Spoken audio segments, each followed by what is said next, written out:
तो बच्चों इस वीडियो में डिस्कस करेंगे क्लास 9th एक्सरसाइज सेट 2.3 के सॉल्यूशन को दोनों मीडियम में, ठीक है, हिंदी में और इंग्लिश में। पहले क्वेश्चन देख लो। क्वेश्चन है, एक छात्र के बचत खाते में 500 रुपये जमा हैं, उसे हर महीने 150 रुपये जेब खर्च के रूप में मिलते हैं। दूसरे महीने से शुरू करके हर महीने के अंत में उसके पास कितनी राशि होगी? 9वें महीने में उसके पास मौजूद राशि को दर्शाने वाला एक रैखिक व्यंजक यानी कि समीकरण ज्ञात कीजिए। इंग्लिश में देख लो क्वेश्चन, ठीक है। इंग्लिश में क्वेश्चन है, solve the following. First question, a student has 500 rupees in her savings bank account. She gets 150 rupees every month as pocket money.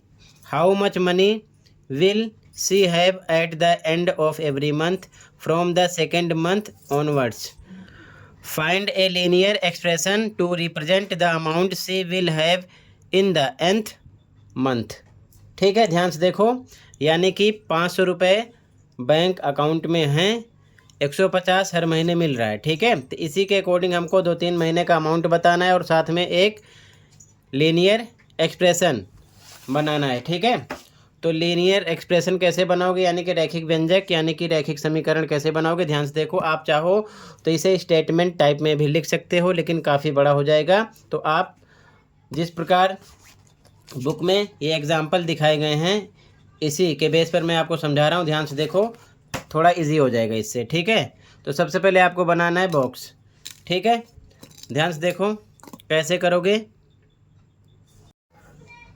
अब ध्यान से देखो सॉल्यूशन। यहाँ पर मैंने बॉक्स बना लिया, ठीक है। तो सबसे पहले हम यहाँ पर शो कर रहे हैं महीना, ठीक है। क्या? महीना। हिंदी में लिखो महीना, इंग्लिश में लिखो मंथ। उसके बाद में अमाउंट की बात हो रही है, ठीक है। तो यहाँ पर हिंदी में लिखो राशि। क्या लिखोगे? राशि। इसी को बोलते हैं रकम, लिख सकते हो, आपकी मर्जी है, राशि या फिर रकम। इंग्लिश में अमाउंट, ठीक है। ये बात समझ गए। अब सबसे पहले महीने का हम निकालेंगे। तो यहाँ पर लिखा 1। तो ध्यान से देखो, बचत खाते में कितने रुपए हैं? 500, ठीक है। तो सबसे पहले 500 लिख लेंगे। यहाँ पर लिखा 500, प्लस का निशान लगा दो। अब पहले महीने का निकाल रहे हैं, तो यहाँ पर लिखेंगे 1, गुणे के निशान लगाएंगे। तो हर महीने कितना मिल रहा है उसको जेब खर्च? 150। तो हम 1 को 150 से करेंगे गुणा, ठीक है, इस प्रकार। तो ये हो जाएगा 500 यानी 500 प्लस। अब इसको इससे मल्टीप्लाई करो तो आ जाएगा 150। दोनों को प्लस करो तो कितना आएगा? 650 रुपीज़। ये हो जाएगा आंसर, ठीक है, फर्स्ट मंथ का। तो पहले महीने के अंत में 650 रुपये उसके पास होंगे, ठीक है। इसी प्रकार अब दूसरे महीने के निकालेंगे। तो यहाँ पर लिखा 2, ठीक है, सेकंड मंथ का निकाल रहे हैं। तो फिर से 500 तो उसके पास हैं, ठीक है, बचत खाते में। तो 500 लिखा, प्लस का निशान लगाया। अब एक नहीं, यहाँ पर दूसरे महीने की बात रही, 2 लिखोगे, गुणा का निशान लगाओ। हर महीने 150 मिल रहे हैं तो 150 से इसको करो, ठीक है। आगे सोल्व करोगे तो आएगा 500, 500 प्लस 150 को 2 से मल्टीप्लाई करो, आएगा 300। दोनों को आपस में करो मल्टीप्लाई, कितना आ जाएगा? 800 रुपीज़ आ जाएगा, ठीक है। ये सेकंड मंथ का हो गया। इसी प्रकार आपको अब थर्ड मंथ का निकालना है। तो यहाँ थर्ड लिखेंगे। फिर से सेम, बचत खाते में 500 रुपये हैं तो लिखा 500, ठीक है, प्लस का निशान। अब दूसरे महीने की बात नहीं हो रही है, तीसरे महीने की बात हो रही है। तो 3 लिखेंगे, गुणे 150, ठीक है। सोल्व करोगे तो 500 प्लस ये आ जाएगा 450 मल्टीप्लाई करने पर, दोनों को प्लस करो, 950 रुपीज़ हो जाएगा ये, ठीक है। इस प्रकार से तो first month, second month, third month का निकाल लिया अमाउंट, ठीक है। इसी प्रकार आप आगे फोर्थ मंथ, 5th, 6th, 7 आप बॉक्स को बड़ा कर सकते हो, आपकी मर्जी है, ठीक है। लेकिन हम सब निकाल कर नहीं बता सकते, ठीक है। तो 3 बॉक्स तक बना लो, आपका काम चल जाएगा, ठीक है। दूसरे महीने से शुरू करके हर महीने के अंत में, तो यहाँ हमने 3 महीने तक का शो कर दिया। आप चाहो तो 4-5 बॉक्स भी बना सकते हो, आपकी मर्जी है। ये चीज़ ध्यान में रखना। यहाँ पर एक चीज़ ध्यान रखना, पहले महीने के लिए यहाँ पर चाहो तो 500 प्लस डायरेक्ट 150 जोड़ सकते हो। दूसरे महीने के लिए 500 में 150 2 बार जोड़ सकते हो। तीसरे महीने के लिए 500 में 150 3 बार जोड़ सकते हो। इसी प्रकार चौथे महीने के लिए 4 बार, 5वें महीने के लिए 5 बार, बढ़ते चले जाना। बट ये जो फॉर्मेट यहाँ पर लिखा गया 1 × 150, 2 × 150, 3 × 150, इससे आपको लीनियर एक्सप्रेशन यानी कि रैखिक व्यंजक बनाने में आसानी होगी। तो इस फॉर्मेट में ऐसे लिख लो, ठीक है। अब इसके बाद में हमको बताना है nवें महीने के अंत में, यानी कि nवें महीने में उसके पास मौजूद राशि को दर्शाने वाला रैखिक व्यंजक। तो ध्यान से देखो आगे कैसे लिखोगे। आगे लिखोगे, सबसे पहले इंग्लिश में लिखोगे लीनियर एक्सप्रेशन फॉर nth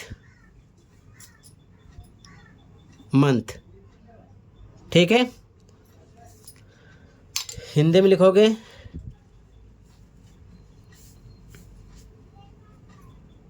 nवें महीने के लिए रैखिक व्यंजक लिखो या फिर समीकरण, एक ही बात है, ठीक है। अब ध्यान समझो, फिर से सेम यही अप्लाई करेंगे। सबसे पहले लिखा 500 यानी 500, ठीक है, प्लस पे प्लस लगा दिया। अब 3 पर ये n मंथ बोल रहे हैं, क्या बोल रहे हैं, n मंथ, यानी 3 की जगह, यानी ये तीसरे महीने का था तो 3 लगाया था, दूसरे महीने पर 2, पहले पर 1, तो n मंथ के लिए यहाँ पर n लगाएंगे, फिर इंटू लगाएंगे कितने से, 150 से मल्टीप्लाई करेंगे। क्यों, क्योंकि 150 रुपये जेब खर्च के रूप में उसको मिल रहे हैं हर महीने, ये चीज़ ध्यान में रखना। तो आगे इसको सोल्व कर लेना, 500 प्लस 150 को n से मल्टीप्लाई करोगे तो आ जाएगा 150n। ये आपका लीनियर एक्सप्रेशन यानी कि रैखिक व्यंजक भी बन जाएगा, यानी कि रैखिक समीकरण बन जाएगा, ठीक है। तो ये आपका आंसर नंबर फर्स्ट हो गया। ऐसे ही लिख लो। आप चाहो तो इसे स्टेटमेंट में भी लिख सकते हो, ठीक है, कि आपके पास इनिशियल अमाउंट कितना है 500, पॉकेट मनी कितनी मिल रही है 150, तो फर्स्ट मंथ का निकालोगे, फिर सेकंड, फिर थर्ड, इसी प्रकार लास्ट में लीनियर एक्सप्रेशन निकालोगे। तो स्टेटमेंट के अकॉर्डिंग लिखोगे तो काफ़ी बड़ा हो जाएगा, ठीक है। आप वैसे भी लिख सकते हो, अगर आपको ऐसे लिखना है तो ऐसे लिख लो, क्योंकि ये बुक के फॉर्मेट से मैंने समझाया, सेम बुक में इसी फॉर्मेट को यूज़ किया गया है। तो ऐसे लिखोगे तो स्टेटमेंट ज़्यादा लिखने की ज़रूरत नहीं पड़ेगी और थोड़ा आसान हो जाएगा, ठीक है। तो इस प्रकार लिख लो, ये आंसर नंबर फर्स्ट हो जाएगा। कहीं पर कोई डाउट है कमेंट कर सकते हो, ठीक है। अब इसके बाद में क्वेश्चन नंबर 2।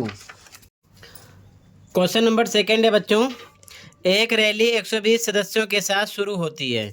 प्रत्येक घंटे 9 सदस्य समूह से बाहर निकल जाते हैं। 1 2 3 घंटे बाद कितने सदस्य शेष रहेंगे। nवें घंटे के अंत में सदस्यों की संख्या को दर्शाने वाला एक रैखिक व्यंजक ज्ञात कीजिए। यानी कि इंग्लिश में देखो question, a rally starts with 120 members, each hour 9 members drop out of the group. How many members will remain after 1 to 3 hours?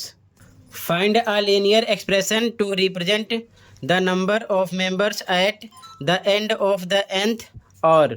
अब ध्यान से देखो, हमको बताना है सबसे पहले कि 1 2 3 घंटे बाद कितने सदस्य शेष रहेंगे। टोटल रैली में 120 सदस्य हैं, हर घंटे 9 सदस्य रैली से निकल जा रहे हैं बाहर, यानी कम होते जा रहे हैं। तो फिर से मैंने सेम 2 पार्टीशन कर लिया, यहाँ पर देख सकते हो 2 बॉक्स बना लिया, ठीक है। यहाँ पर लिखा टाइम इन और हिंदी में समय घंटे में, ठीक है। सेकंड बॉक्स में नंबर ऑफ मेंबर्स यानी कि सदस्यों की संख्या, ठीक है। अब ध्यान से देखो, सबसे पहले आपको समझना ये है कि टोटल सदस्य कितने हैं, 120 हैं, ठीक है। तो पहले घंटे के लिए आप बनाओगे तो ध्यान से देखो कैसे लिखोगे। यहाँ पर पहले घंटे का हम निकाल रहे हैं, तो सबसे पहले यहाँ पर हम लिखेंगे 120। क्यों, क्योंकि टोटल सदस्य 120 हैं।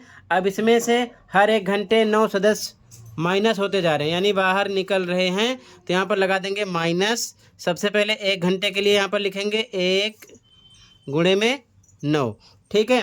इसको सोल्व करोगे तो 120 माइनस 9 एकम 9, ठीक। इसको माइनस करो तो आपको मिलेगा कितना, 111, यानी कि पहले घंटे सदस्यों की संख्या होगी 111। इसके बाद में फिर से सेम लिखेंगे दूसरे घंटे के लिए। यहाँ पर सबसे पहले 120 लिखेंगे, 120 माइनस, यहाँ पर 1 है तो यहाँ पर 1 और की बात हो रही थी, यानी 1 घंटे की बात हो रही थी, यहाँ पर 2 की बात हो रही है तो 2 लिखेंगे इंटू कितना, 9, या फिर आप 9 + 9 डबल टाइम कर सकते हो, ठीक है। इसको सॉल्व करोगे 120 माइनस 9 2 जा 18, इसको माइनस कर दो तो आपको मिलेगा 102, यानी कि दूसरे घंटे सदस्यों की संख्या मिलेगी 102, ठीक है। इसी प्रकार अब तीसरे घंटे की निकालेंगे तो यहाँ पर फिर लिखेंगे 120, तो यहाँ पर फिर से लिखा 120 माइनस, अब तीसरे घंटे की बात हो रही है, 3 लिखेंगे, गुणे का निशान कितना, 9, तो ये हो जाएगा 120 माइनस 3 9 जा 27, माइनस करोगे तो आएगा 93। तो यहाँ पर आपका इसी प्रकार से 4 5 और का भी निकाल सकते हो, यानी कि 4 5 घंटे का भी निकाल सकते हो, बट ये आपका आंसर हो चुका है, ठीक है। इसके बाद में हमको बताना है nवें घंटे के अंत में सदस्यों की संख्या को दर्शाने वाला एक रैखिक व्यंजक, यानी कि लीनियर एक्सप्रेशन आपको लिखना है पहले क्वेश्चन के जैसा, ठीक है। तो ध्यान से देखो, यहाँ पर आप चाहो तो 120 में से डायरेक्ट 9 माइनस कर सकते हो पहले घंटे के लिए। दूसरे घंटे के लिए 120 में से 9 + 9 माइनस कर सकते हो, यानी कि 18।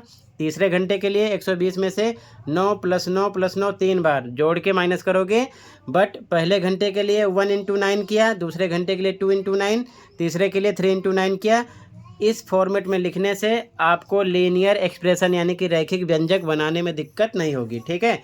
तो ध्यान से देखो, nवें घंटे के अंत में आप रैखिक व्यंजक किस प्रकार से लिखोगे, ठीक है। ध्यान से देखो, यहाँ पर लिखोगे, सबसे पहले इंग्लिश में लिखोगे लीनियर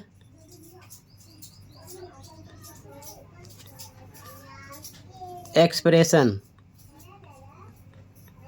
ठीक है, फॉर nth, यहाँ पर और की बात हो रही है, ठीक है।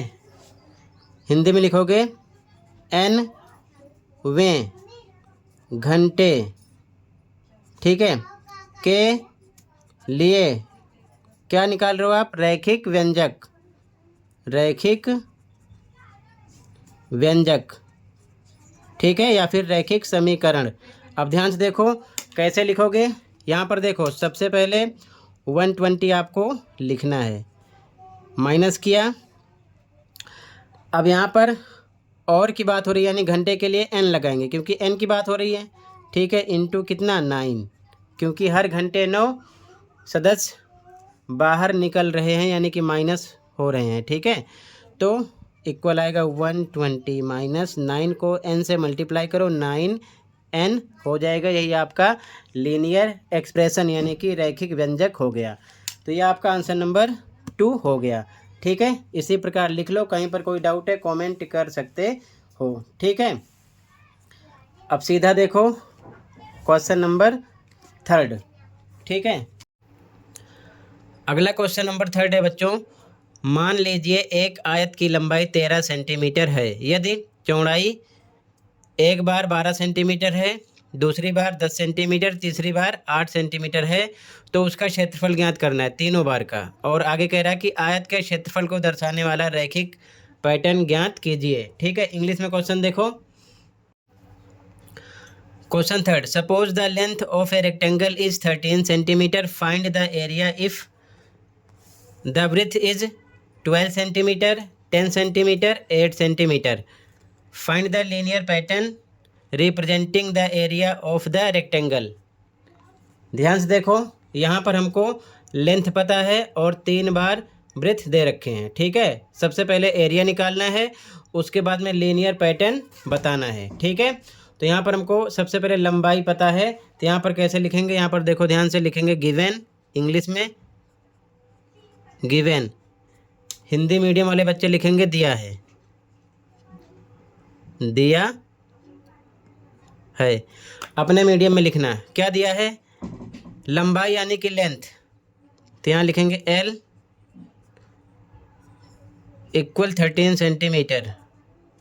लंबाई यानी कि लेंथ L से डोनेट करते हैं, पता है, ठीक है। अब ध्यान से देखो, इसके बाद बॉक्स बना लो, ठीक है। यहाँ पर वृत्त लिख लिया, चौड़ाई, और यहाँ पर क्षेत्रफल, ठीक है। तो यहाँ पर आयत की बात कर रहा है, यानी कि रेक्टेंगल की बात कर रहा है, तो आयत का क्षेत्रफल होता है लंबाई गुणे चौड़ाई। तो सबसे पहले हमको चौड़ाई यानी वृत्त कितना लेना है, 12 सेंटीमीटर।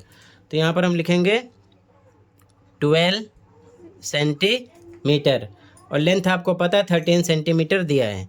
तो क्षेत्रफल क्या होता है, यानी एरिया क्या होती है, L इंटू बी, ध्यान से समझना, L इंटू बी, लंबाई गुणे चौड़ाई आयत का क्षेत्रफल होता है, एरिया ऑफ रेक्टेंगल होता है। तो लिख दिया, L पे क्या रखोगे आप, 13, यहाँ लिखेंगे 13 इंटू बी, कितना है आपका, चौड़ाई कितनी है 12, यानी 12।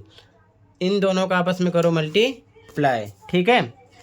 तो कितना मिलेगा आपको, 156, और साथ में सेंटीमीटर है, तो सेंटीमीटर स्क्वायर लगा देना, क्योंकि एरिया के लिए लगाते हैं, ठीक है। इसके बाद में सेकेंड टाइम यहाँ पर चौड़ाई यानी कि वृत्त कितना दिया है, 10 सेंटीमीटर। तो इस बॉक्स में लिखेंगे 10 सेंटीमीटर। फिर से एरिया निकालेंगे, तो फॉर्मूला होता है L इंटू बी, लंबाई गुणे चौड़ाई। तो L पर क्या रखोगे आप, 13 रख दिया, गुणे के निशान, बी पर कितना, 10, ठीक है। इसका इससे मल्टीप्लाई करो, 130 आएगा, सेंटीमीटर स्क्वायर लगा दो, ठीक है। इसके बाद में थर्ड टाइम यहाँ पर क्या पता है, ब्रेथ यानी चौड़ाई 8 सेंटीमीटर, तो यहाँ पर लिखेंगे 8 सेंटीमीटर, ठीक है। फिर से एरिया निकालेंगे, तो लंबाई गुणे चौड़ाई, L इंटू बी, L कितना आपका 13, इसकी वैल्यू पुट किया, इंटू बी 8, ठीक है। मल्टीप्लाई करो, कितना आएगा, 104 सेंटीमीटर स्क्वायर, ठीक है। तो इस प्रकार से चौड़ाई 12, 10, 8 के लिए क्षेत्रफल निकाल दिया 3 बॉक्स में, ठीक है। अब हमें बताना है आयत के क्षेत्रफल को दर्शाने वाला रैखिक पैटर्न, ठीक है। तो आगे लिखोगे, यहाँ पर ध्यान से देखो, तो इंग्लिश में लिखोगे लीनियर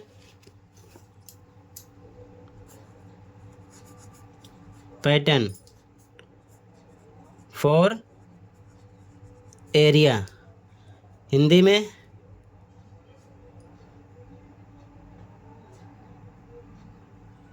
क्षेत्रफल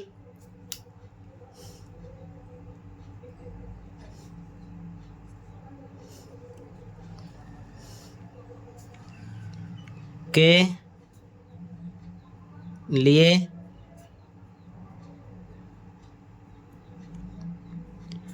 रैखिक पैटर्न। अब ध्यान से देखो, फॉर्मूला होता है L इंटू बी। तो L आपको पता है यहाँ पर, तो यहाँ पर L आपको पता है कितना, 13 इंटू बी, यानी कि चौड़ाई ये वृत्त है, इसका पता नहीं है। 3 बार पता था, तो 3 बार एरिया यहाँ पर निकाल दिया गया।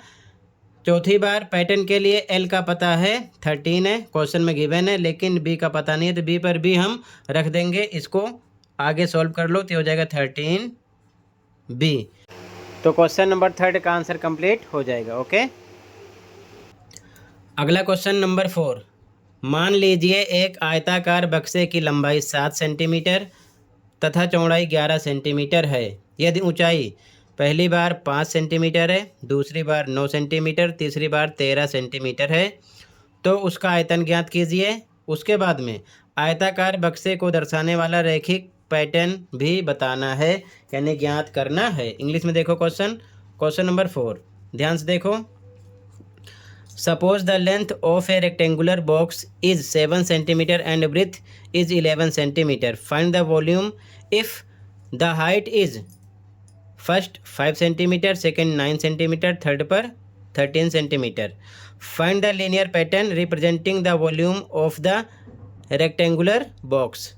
तो ध्यान से देखो, यहाँ पर हमको एल बी का पता है, एच दे रखे हैं. ठीक है, तो सबसे पहले यहाँ पर हमको पता है लंबाई एल 7 है, चौड़ाई बी कितना है 11 है. तो यहाँ पर लिखेंगे सबसे पहले गिवन. ध्यान से देखो, इंग्लिश में गिवन, हिंदी में दिया है, दिया है. क्या गिवन है? ध्यान से देखो, लंबाई लेंथ यानी एल कितना है 7 सेंटीमीटर.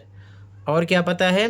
चौड़ाई ब्रेथ यानी बी कितना है 11 सेंटीमीटर.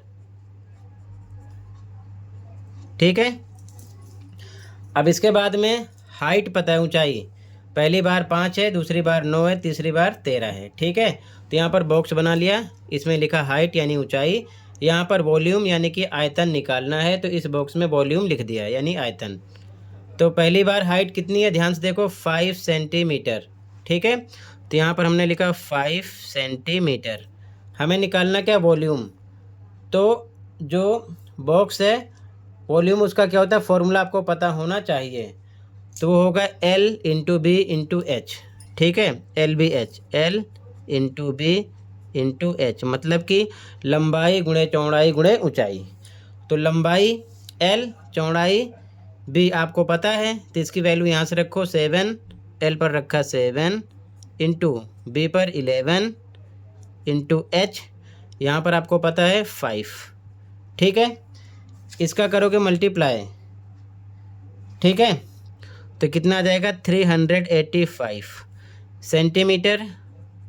यहाँ पर लगाना है क्यूब, क्योंकि वॉल्यूम निकाल रहे हो तो क्यूब लगाना पड़ेगा. ठीक है, तो फर्स्ट के लिए आंसर आ गया 385 सेंटीमीटर क्यूब वॉल्यूम यानी आयतन. ठीक है, इसके बाद में सेकेंड टाइम एच कितना पता है आपको 9 सेंटीमीटर. तो इस बॉक्स में लिखेंगे 9 सेंटीमीटर. फिर से वॉल्यूम निकालना है, आयतन, फॉर्मूला अप्लाई करो. क्या होता है? L into B into H, यानी लंबाई गुणे चौड़ाई गुणे ऊंचाई. लंबाई कितनी रखोगे? यहाँ पर देख लो, क्वेश्चन में गिवन है 7 इंटू बी कितना 11 इंटू एच कितना है 9. ठीक है, अब इसका करो मल्टीप्लाई, तो कितना आएगा 693 सेंटीमीटर क्यूब. ठीक है, इसका आंसर हो जाएगा, वॉल्यूम निकल आएगा. इसके बाद में थर्ड टाइम दिया है एच कितना 13 सेंटीमीटर. तो यहाँ लिखेंगे 13 सेंटीमीटर. फिर से वॉल्यूम निकालोगे तो फॉर्मूला अप्लाई करो, L into B into H, लंबाई गुणे चौड़ाई गुणे ऊंचाई. एल कितना रखोगे आप 7, बी कितना रखोगे 11, एच कितना रखोगे 13. इसका आपस में करो मल्टीप्लाई, कितना आएगा 1001 सेंटीमीटर क्यूब. ठीक है, अब ध्यान से देखो, 3 क्वेश्चन थे जिसमें पहली बार ऊंचाई 5 थी, दूसरी बार 9, तीसरी बार 13. एल बी दिया था, तो 3 बॉक्स में 3 बार आयतन निकाल लिया गया. अब हमको बताना है रैखिक पैटर्न. तो यहाँ पर वॉल्यूम के लिए आपको लीनियर पैटर्न दर्शाना है. तो यहाँ लिखेंगे, इंग्लिश में लिखोगे सबसे पहले linear pattern for volume. Linear pattern for volume आप लिखोगे आयतन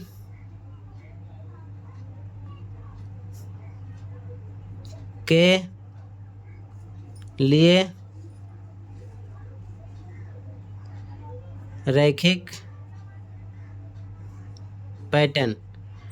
तो फॉर्मूला क्या होता है? एल बी एच, हर बार अप्लाई किया, L into B into H लिखा. एल आपको पता है, एल कितना 7 इंटू बी पता है कितना 11 इंटू एच का पता नहीं है इस बार, तो एच पर एच रहने देंगे क्योंकि एच 3 बार दिया गया था. एक बार 5, 9, 13। तो पहली बार 5, दूसरी बार 9, तीसरी बार 13, इसके अकॉर्डिंग 3 बार आयतन निकाल दिया था। चौथी बार के लिए यहाँ पर h का पता नहीं है तो h पर h रख दिया गया है, इसी को कर लो सॉल्व। तो 7 11 का मल्टीप्लाई करो, कितना आएगा 77, साथ में लगा दो h। ये हो जाएगा आपका आंसर। ठीक है, आंसर नंबर 4 कंप्लीट हो जाएगा। ठीक है, क्वेश्चन नंबर 5 है बच्चों, सरिता 500 पृष्ठों की एक पुस्तक पढ़ रही है। वह प्रतिदिन 20 पृष्ठ पढ़ती है। 15 दिनों के बाद कितने पृष्ठ शेष रह जाएंगे? इसे एक रैखिक पैटर्न के रूप में व्यक्त करो। ठीक है, इंग्लिश में क्वेश्चन देखो 5। Sarita is reading a book of 500 pages. She reads 20 pages every day. How many pages will be left after 15 days? Express this as a linear pattern. ठीक है, लास्ट क्वेश्चन है इस एक्सरसाइज का। ध्यान से देखो सॉल्यूशन। यहाँ पर दिन और शेष पेज की बात हो रही है, तो यहाँ पर बॉक्स बना लिया। यहाँ लिखा है डेज यानी कि दिन। ठीक है, डी से इसको डोनेट किया। फिर पेजेस लेफ्ट यानी बाकी बचे पेज लिख सकते हो, शेष बचे पेज भी लिख सकते हो। ठीक है, यहाँ पर लिख लिया। ध्यान से देखो, टोटल यहाँ पर बात हो रही है 500 पृष्ठों वाली एक किताब की। उसमें कितने पेज हैं? 500। ठीक है, तो अगर हम एक दिन का निकालें तो वह प्रतिदिन यानी हर दिन सरिता कितने पेज पढ़ती है? 20 पेज। तो यहाँ पर अगर हम पहले दिन की बात करें तो यहाँ पर लिखा 1। ठीक है, टोटल पेज हैं 500। ठीक है, तो 20 पेज पढ़ रही है तो कम होते जाएंगे, तो यहाँ पर लगाएंगे माइनस। ठीक है, अब ध्यान से देखो, पहले दिन के लिए हम 1 से मल्टीप्लाई करेंगे, कितने पेज पढ़ रही है? तो यहाँ पर 20 पेज की बात हो रही है 20 की, 1 × 20। ठीक है, इस प्रकार लिखोगे तो लीनियर पैटर्न बनाने में दिक्कत नहीं होगी। ठीक है, आगे सोल्व करो, आ जाएगा 500 माइनस 20 बन जा 20। इसमें से करो इसको माइनस, कितना आ जाएगा 480 पेजेस। ठीक है, पहले दिन कितने बचेंगे पेज? 480। क्यों? क्योंकि 500 में से 20 पेज पढ़ लिया उसने। इसके बाद हम दूसरे दिन का निकालेंगे। ठीक है, तो ध्यान से देखो, फिर से सेम लिखेंगे। यहाँ पर 500 माइनस, अब यहाँ पर 2 करेंगे इंटू 20, या फिर 20 + 20 कर सकते हो। तो ये हो जाएगा 500 माइनस 20 2 जा 40। इसको माइनस करोगे तो आएगा 460। ठीक है, पेजेस ये आ जाएगा। ठीक है, दूसरे दिन का। इसी प्रकार यहाँ पर बोल रहा है कि 15 दिनों के बाद कितने पृष्ठ शेष रह जाएंगे, यानी 15 डेज की बात कर रहा है। तो आगे हम 3 4 5 स्किप करते हैं, डायरेक्ट 15 पेज की बात कर रहे हैं, इसी प्रकार वो भी हो जाएगा। तो यहाँ पर हम 15 डेज का निकालते हैं, क्योंकि क्वेश्चन में बोला गया 15 दिनों के बाद। ठीक है, तो फिर से सेम 500 माइनस, एक दिन के लिए 1 से मल्टीप्लाई किया 20 को, 2 दिन के लिए 2 से, इसी प्रकार 15 दिन के लिए आप 15 से मल्टीप्लाई करोगे 20 को। ठीक है ना, 15 × 20 करोगे। आगे सॉल्व करो, 500 माइनस 15 2 जा 30, 0 ऐड करो 300 हो गया, माइनस करोगे आएगा 200, कितना आएगा 200 पेजेस। ठीक है, यानी कि 15 दिनों के बाद शेष पेज कितने रह जाएंगे? 200, यानी कि 300 पेज वो पढ़ लेगी, 200 पेज शेष बचेंगे, ये हमको बताना था। ठीक है, 15 दिन का। तो ये हो गया आंसर। इसके बाद कह रहा है कि इसे एक रैखिक पैटर्न यानी कि लीनियर पैटर्न के रूप में लिखना है। ठीक है, तो ध्यान से देखो आगे कैसे लिखोगे। यहाँ पर लिखोगे linear pattern, linear pattern Hindi में रैखिक पैटर्न। सेम इसी प्रकार बनाओगे। सबसे पहले लिखोगे 500। ठीक है, लिख दिया, माइनस किया, अब यहाँ पर डे का पता नहीं है कि कितने दिन के लिए बोल रहे हैं, तो डे की जगह हम डे ही लिख देते हैं, डी से डोनेट करते हैं इनटू, ठीक है, कितना 20, इस प्रकार से लिखेंगे। सेम प्रोसेस है, ठीक है। एक दिन के लिए 1 से मल्टीप्लाई किया था, सेम लिखा था। 2 दिन के लिए 2 से, 15 के लिए 15 से। इसी प्रकार दिन का पता नहीं है तो डी से डोनेट कर दिया, बाकी सब कुछ सेम लिखा, 500 माइनस डी इंटू 20, ठीक है। आगे सोल्व करोगे तो आएगा 500 माइनस 20 डी हो जाएगा, ये 20 डी, ये हो जाएगा लीनियर पैटर्न, ठीक है। तो इसी के साथ ये आंसर कंप्लीट हो जाएगा, ठीक है। तो कंप्लीट एक्सरसाइज डिस्कस मैंने कर दिया है, ठीक है। ध्यान से फिर से देख लो, आंसर नंबर 5 है ये, ठीक है। इसके बाद में आगे देखो ध्यान से, ये आंसर नंबर 4 है, ठीक है, आंसर नंबर 4 है। इसके बाद में ये देखो आंसर नंबर 3 है, ठीक है, आंसर नंबर 3 है। इसके बाद में ध्यान से देखो, ये आंसर नंबर 2 है, ठीक है, आंसर नंबर 2। इसके बाद में क्वेश्चन नंबर 1 है और ये उसका आंसर है, ठीक है। इसी के साथ कंप्लीट एक्सरसाइज डिस्कस कर दिया। मिलते हैं अगली वीडियो में। कहीं पर कोई डाउट है कमेंट कर सकते हो, अच्छा लगा तो चैनल को भी सब्सक्राइब कर सकते हो। Thank you for watching and take care, okay.